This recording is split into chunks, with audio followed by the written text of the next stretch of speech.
welcome to our next e-learning.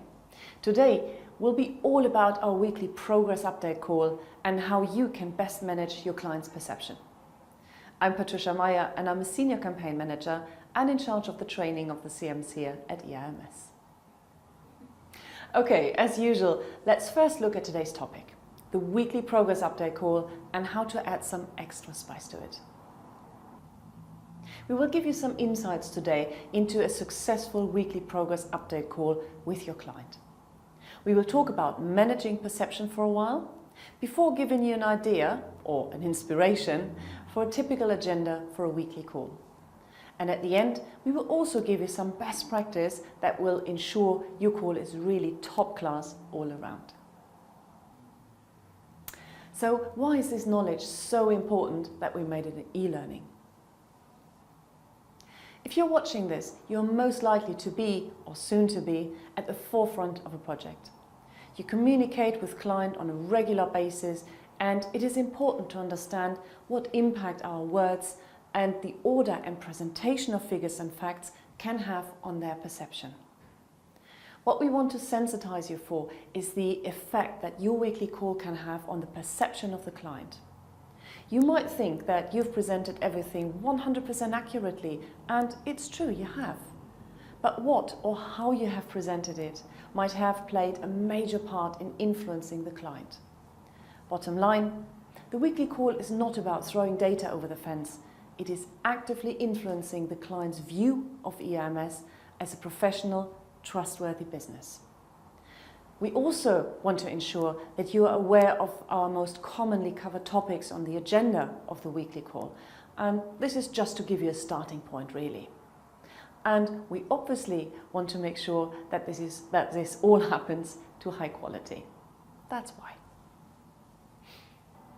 Okay, so let's start with something which is extremely important when hopping on a weekly call with a client. We want to manage perception. When it comes to our weekly call, figures are important, yes. After all, we haven't created, pulled and manipulated those reports for nothing. But all your data, your PowerPoints, your Excel sheets, your Salesforce dashboards are worth almost nothing if they don't come with the most important factor, communication, which in turn will then influence client perception. So what is this perception? A simple Google definition goes as follows: the way in which something is regarded, understood or interpreted. It also means that what you see is not necessarily what the client sees, be it because they don't pay attention or because they don't know how to interpret things. If you imagine that every client has such a perception, then you will understand how important it is to carefully influence this perception with your client. Just to be absolutely clear here, this is not about lying or distorting information. We don't give the client false information just to make them happy. We stick to our reports, to our facts and to our figures. Managing perception is about what and how you present it to achieve your desired outcome and to make the client trust the campaign and EIMS. Let's see how we can do this. We can basically split this in 3 different categories. First, what you present, so facts, figures, but also additional information. Then this is about how you present it, so the format or the presentation, the amount of information and the order. And finally, the communication skills, and this is about the conscious choice of words and some vital communication techniques. Okay, so let's start with what we present. If you look at what you want to present, you should start with your outcome. What is your message? And does this message address the client's most important issue that they are trying to fix with your campaign? To help you find your message, imagine you had to tweet about your campaign. You have 140 characters to tell your client about their project. What would you say? And from there, you can then ask, which figures support your message or your messages if you have several? Now, I appreciate that in many cases the client tells us what they want to see in a weekly call, but that doesn't mean that you just have to nod and execute. You can give them what they want to see, plus some extras that you want to show them. Add something interesting here, something exciting, surprising on top of the figures that they've asked for. That can be feedback from the team. It can be qualitative feedback about the market, interesting information gained from the calling, or just interesting additional stats that you've decided to pull and analyze. And this doesn't mean that you have to go into complex custom reporting. Sometimes it can just be an additional statistic added in. This is where knowing your client comes in and understanding what is important to them about this project. So you need to have done your homework properly. Bottom line, don't just present figures, tell a story. Here's a simple example. Your client and you have agreed on the following agenda: performance, budget, data, any other business. Great, nothing wrong with this. If you stoically stick to it, you're on the safe side and the client will know the most important facts about their project. But with an agenda, it is a bit like with sex. If it is the same plain exercise every time, it does get boring. So let's spice this up a little and manage client perception. Here are just some ideas what you can talk about. Performance, including the trend. Where are you heading? Are you going to hit target? Then you can also inform your client about, for example, a great meeting that sales had with a prospect, a new deal in the pipeline that you can now see, more pipeline value is now visible, a meeting that sales have scheduled with a target account, a new sweet spot for the client that you or the team have discovered, important information, for example, about a competitor or an upcoming event, feedback from the market, new challenges end users face. The ideas, you can tell, are endless. This is where you want to work really closely with your team and your team manager to make sure you have some nice juicy news every week. And then you can move on to your budget, data, and your any other business. Now let's imagine a little scenario. You stick to your proven agenda, but your client is worried about performance. Although we are actually okay and we are on target, it does happen more often than you think that although all your figures look great, the client is still worried. Now, you know from your conversations with the client that sales are putting real pressure on them and blaming marketing, so your client, for sales underperformance. So, here could be an idea for a storyboard to make this client a little happier. You could, for example, present the top 3 leads from the campaign and their progress. You know that sales want big leads, so you filter out the 3 biggest ones in terms of expected revenue, and you report on their progress in the funnel, including the pipeline value. Then you can tell the client that you've passed on information to sales about a new weakness of one of your main competitors. For example, we heard that your competitor has launched a new functionality that really slows down their entire system. Brilliant information for sales to have. And you can wrap up with some information about a meeting that sales have scheduled with a target account. Now, all this information is aimed at reassuring your client, your marketing client, that we are supporting sales as best as we possibly can and that sales are getting what they ask for. On top of this information, you can then talk about your performance versus budget, looking good, exactly what we need, where we need to be. You can look at data, also looking good, etc. So with the type of information you give your client, you make them feel a little more confident that we are doing our utmost to keep sales off their back.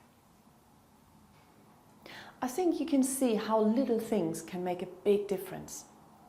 And once you've decided what you want to present, it is all about the how. When we talk about the how to present it, we mean your presentation of the figures, so your choice of medium or format, for example, graph versus Excel, but also how much detail you show. And for this, again, you need to know what type of person your client is. Some people love words, so don't give them figures. Some people love graphs, so don't bore them with complex Excel sheets. If your client loves detail, give them detail. If they are the opposite, keep it sweet and short. I think you get the picture. A very powerful tool on your way to a great client perception is highlighting the positives. I don't know why so many people are so shy about their campaigns and just stick to giving plain figures. We need to brag a lot more.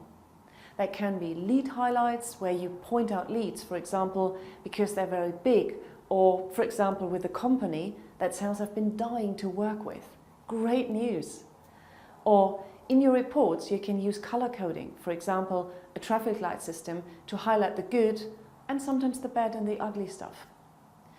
Visualization can help you to sum up your figures, for example a green tick for completed or a thumbs up for anything positive. Or simply a great picture of an excited calling team with a pipeline number. Ever so powerful. And once you've got it all together, it is then down to another magic tool, the order of the information. When I say order, I mean consciously choosing the order in which you present your information.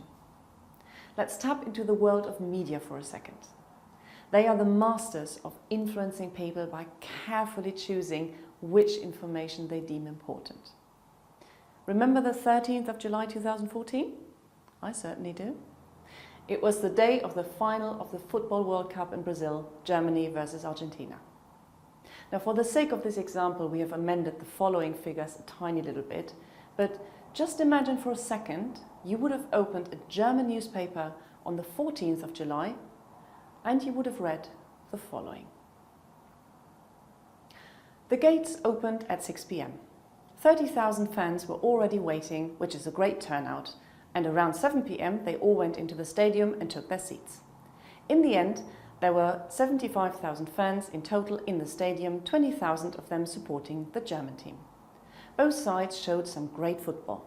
Argentina had 5 more free kicks than Germany, but Germany had 10% more ball possessions. Also, Germany had 15% more corners, so 15% more chances of scoring. Argentina showed better and more precise passes with 80% accuracy, while Germany's stats show 25% more goal kicks than the opponent. In the end, Argentina lost the 2014 World Cup final with 0-1 goals. Overall, Germany got 4 yellow cards, Argentina 3. Nothing wrong with this, is it? Loads of useful statistics, nicely listed, but the main news is literally drowning in this bulk of boring figures. Germany has just won the 2014 World Cup. This is your headline, and this is part of the story that has to come first. So, my message is, good news first. No matter what your agenda says, you can always come back to it, but start with something uplifting and positive about your campaign. You've gone from ramp up to production and it is showing in the lead numbers? Great! You have a really nice and juicy lead? Even better. Your data is looking a lot better than last week, where you thought you had a data problem? Excellent! One of the client's new marketing activities is showing really good conversion rates. Fantastic! Whatever your good news is, put it at the beginning of your call. If you're struggling to find your good news, imagine an elevator pitch. You have 60 seconds to sweep your client off their feet with your progress update. What would you tell them? Look at your reports with your good news radar on and find all the little bits in there that are positive about the project. Now, that doesn't obviously mean that you have to deliver everything with a pretty pink ribbon. We still need to give the client everything they want to see, and we want to show them. And sometimes, yes, you have to be the bearer of bad news. This is life in the business world, so it's just normal. But even when we have to talk about problems on a campaign, we can do so in a way that will ensure that the client trusts us. Rule number 1 for this: if you report a problem, you A, know the reason for it, and B, you come with a suggested action. Or, if you had bad news the week before, you keep reporting on the progress, including any course correction actions that you've taken. And the same rule applies: put your good news first and before the bad news.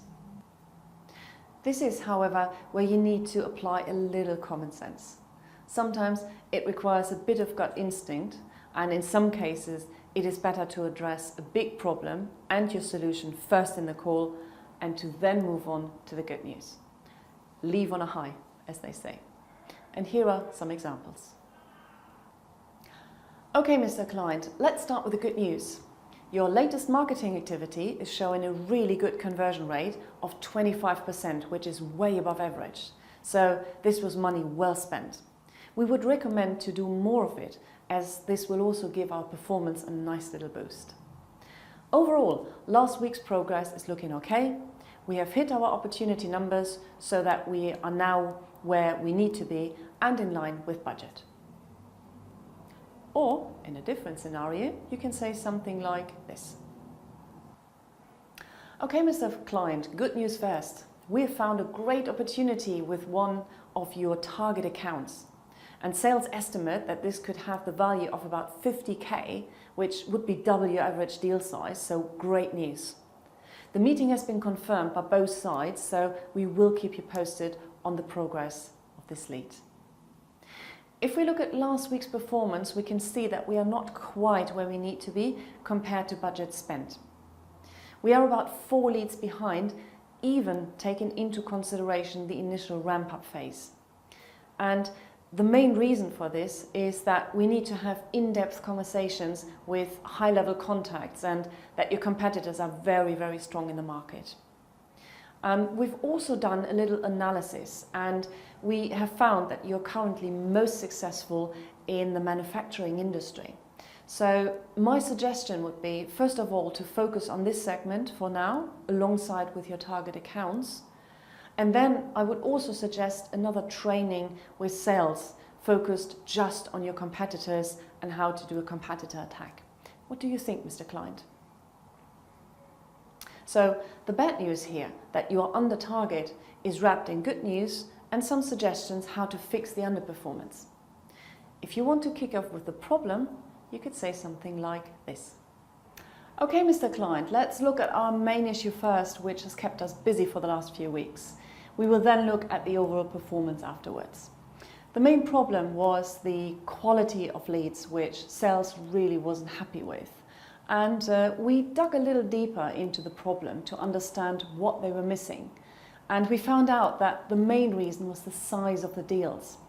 So we've done a resegmentation of data on company size, and I've had some really good feedback on the last 3 leads that we sent through to sales. So they seem to be showing an effect here. In general, we should look at the data we use for this project to ensure it aligns with the campaign aim.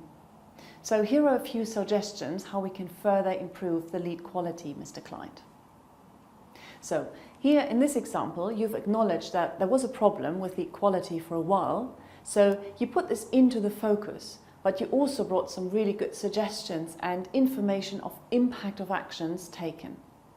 And to wrap up this section, let's have a look at what color coding could look like.